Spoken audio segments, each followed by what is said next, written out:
Hello everyone, today I'm going to take you through a review of Cracklyst. Now you will have seen a how to play video on the channel and just know that this was provided to me for the review. Now this is a small box card game, plays very quickly. Let's quickly jump into how it's played, which you could have seen separately, and then I'll give you my thoughts.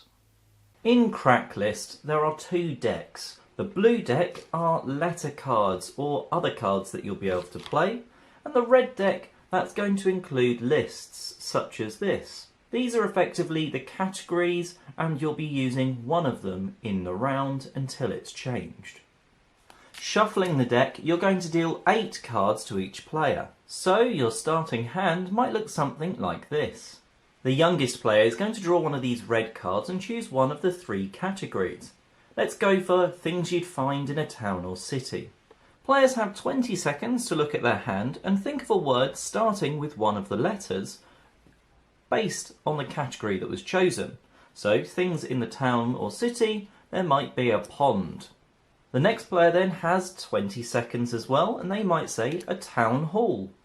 Certain letters are deemed harder to play and therefore give you a little bonus. This means you're going to be giving cards out to other players.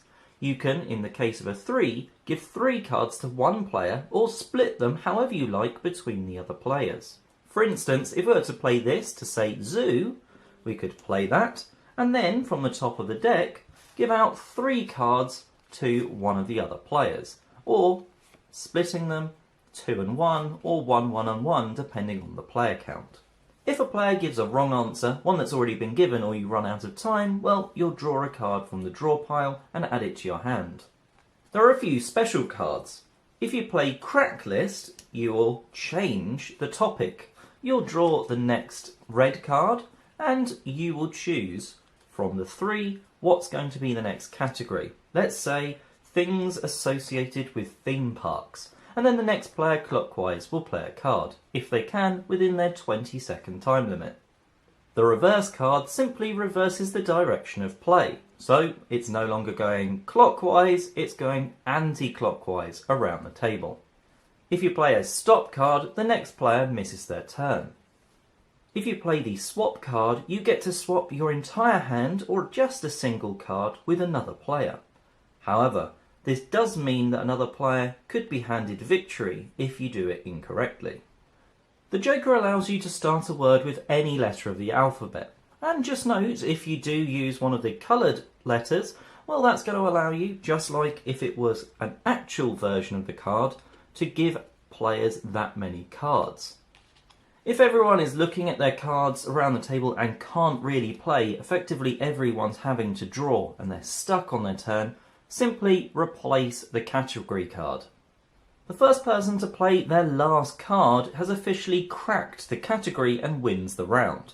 So, things associated with a theme park, coasters. By doing this, you win that category card, effectively treating it as a victory point, and you can place that in front of you. You also then get to choose the next category that comes out of the deck. I don't think many people will know British specialities, so let's go for that. The game of Cracklyst is played out over 3 rounds, and whoever has won the most in that time is declared the winner. And that's how you play this little card game Cracklyst. So let's go through the pros and the cons of Cracklyst to let you know if it's going to be a game for you and should it be hitting your table. Well, let's start off with, it's a very small, portable, family-friendly game. It is all about coming up with something relatively quickly on the spot, and while there is sort of a bit of a time limit on how long you've got to come up with a word, if you're playing with people that are younger, you can definitely flex it a little bit and give them a little bit longer, and they're coming up with words on a topic.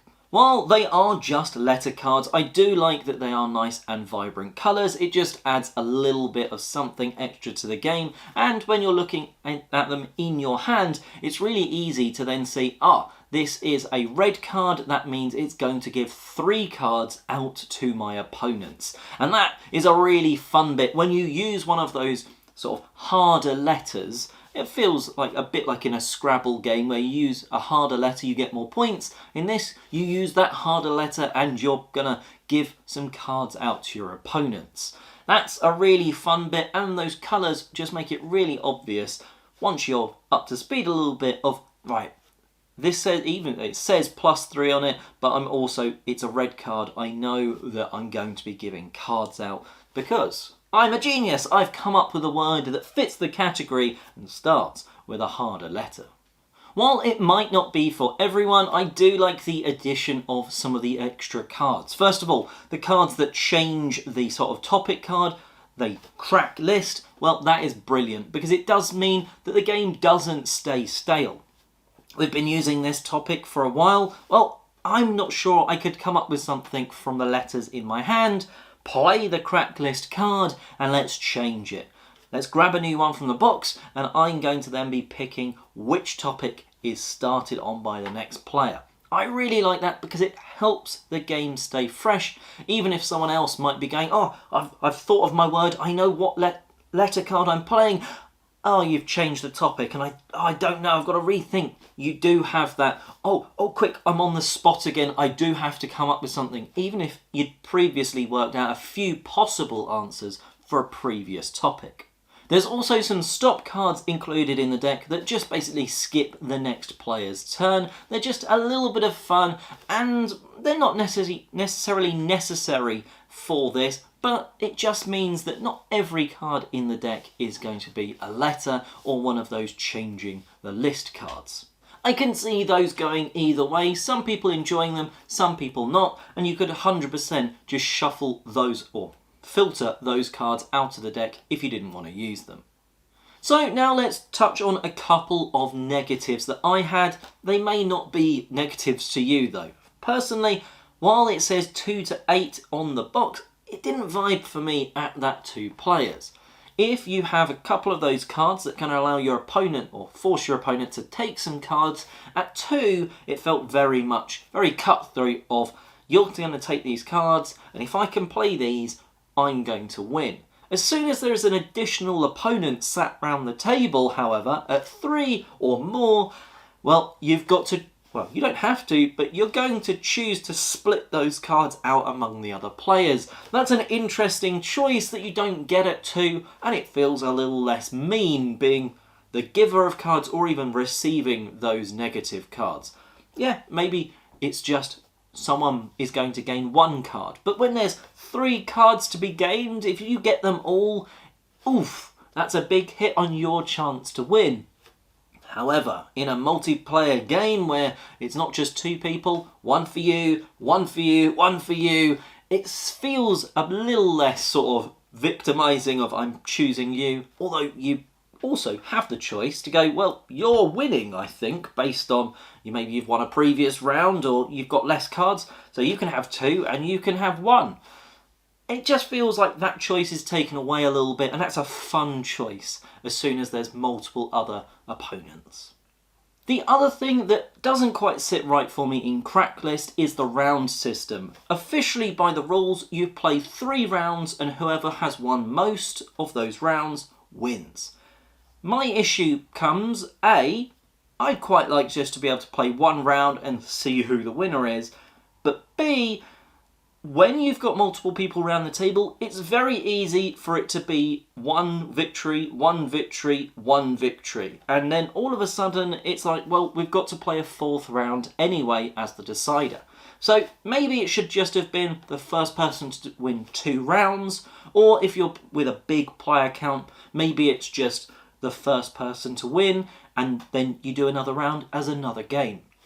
It just seems a little bit odd depending on the size of the game. Playing 3 rounds as 2 player, that's absolutely fine. Someone's going to win either 3-0 or 2-1. But as soon as you've got more people around the table, just playing 3 rounds and seeing then who's won the most doesn't often come out with a winner. And while, yeah, it can be fun sometimes to have shared victories, you're going to want a winner. So that's something that you could easily house rule, and we do. But hopefully that has given you sort of an understanding and whether you would like Cracklist. It's a fun little quick one for families. I think a lot of people will enjoy it because it's that word sort of play with quickness with these cards, come up with something on the spot to do with this specific topic. But there's a few other things in there, like forcing some opponents to take cards and maybe reversing the direction of play, etc. That just elevates it from sort of being a game to a solid experience. Yes, I have some sort of slight issues with the game, but they are very easily sort of removed as a problem. Certainly the round count, well, just play a round, treat it as a game, deal, go again. That's how simple that issue is to get around, sort of thing. And if you have tried the game, let us know in the comment section below if you enjoyed it. Until next time though, check out other news, reviews and such on the channel, and I'm Oliver East, signing out.